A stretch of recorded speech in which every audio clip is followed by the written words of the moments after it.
Ladies and gentlemen, please rise for the singing of the Canadian National Anthem. Oh, Canada.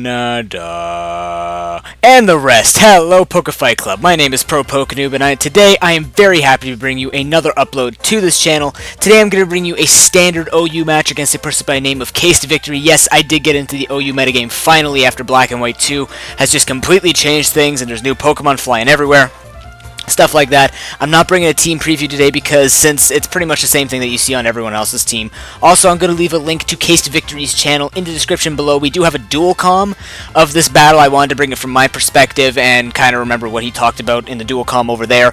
But definitely go check him out. He's an excellent battler and narrator, so that's a thing. Anyways, today, let's just get straight into this match right now. I'm going to lead off with my Badoo as he decides to lead off with a Special Scissor. Now, my Badoo is an anti-lead with a Focus Sash. He's going to go for the Vacuum Wave just to get some prior damage off of me. And he shows that he has the Life Orb. Now, I'm going to go for the HP Fire because I figured it's going to be very unexpected. And now I can set up the spikes knowing that he can't really KO me with any type of special move that he has. And he does have the Flash Cannon, so it's not going to do too much. Now he goes for the Vacuum Wave because he knows I will be faster if I go for a second Hidden Power Fire, which I do, and I'm going to take out the Scissor, and that's a big threat gone. So now, he's going to send in his Shuckle. I figured I could probably set up on this thing, but instead, I don't know exactly what else to do, so I'm going to go for the rest just to preserve my Focus Sash, as he actually decides to set up a Shell Smash. Now, we know that it's a little too early to start setting up, but is a Shuckle the greatest thing in the world? So I'm going to switch out, go into my Hoppip, because the Hoppip is very powerful and can just scout to see what he's going to do.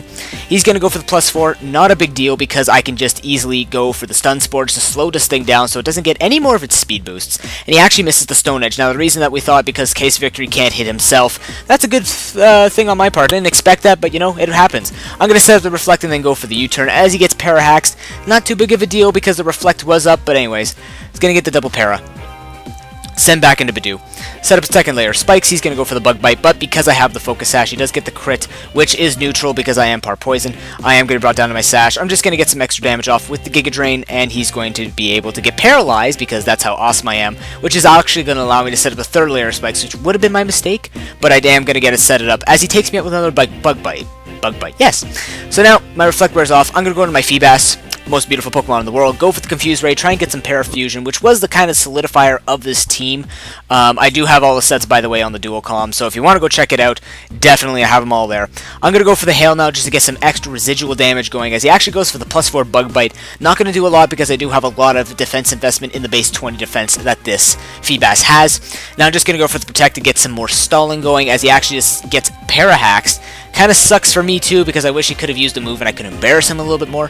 Not too big of a deal. Gonna go for the Confuse Ray, get some more Parafusion going, and he doesn't hit himself and he breaks through and gets the Bug Bite. So that's okay. Feebas did his job. Weakened the Shuckle a lot because the Life Orb and the Hail is gonna bring it down to 1%. Gonna be able to bring in himself, go for the U-turn, take this thing out. Now, he is gonna get the Switch Initiative. I'm not too concerned. I don't want to keep Hoppip in here. I just want to go into my Cleffa, and it's going to activate the Flame Orb, which is perfect. I do have Fling on this thing, as well as Endeavor and a couple of other things. He's actually going to go for the Rain Dance now, which is kind of unfortunate. I'm just going to go for the Toxic, just to wear this thing down. I know it's going to be one of the sweepers, and since he has leftovers, it will negate it, and it will be very nice to have for later. So now I'm just going to switch to myself, the Happiny, as he actually goes for the Hydro Pump. I am specially defensive, and I take that very decently. Now, he is going to be worn down a little bit. Now, what I didn't expect is for actually him to be double weather, and he brings this Sunny Day, and I have the Mud Slap, so I am going to get some super effective damage off. I am considering putting some special attack investment in, just so I can do a little bit more damage if I ever find that happen again.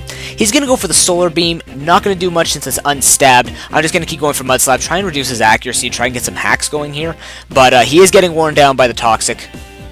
He's just going to go for another Solar Beam, not kill me off because I know damage calculations. I'm just going to go for the third Mud Slap, kind of wondering why this is not missing, because, you know, Sun only allows it to be used on the first turn, but he is going to be knocked out by the Toxic. Now he's going to go into his Specs Machamp. He's going to take me out with the Fire Blast, which is going to be 100% accurate with the No Guard. Now this is the giant threat. Now this is something I did not know. I sent him my Magikarp, my Choice Banded Magikarp, expecting to get the bounce off, but apparently No Guard hits bouncing, flying, diving Pokemon, stuff like that. I'm like, oh, well, that's Interesting. Unless I've got that wrong, please correct me. I would like to know in the future.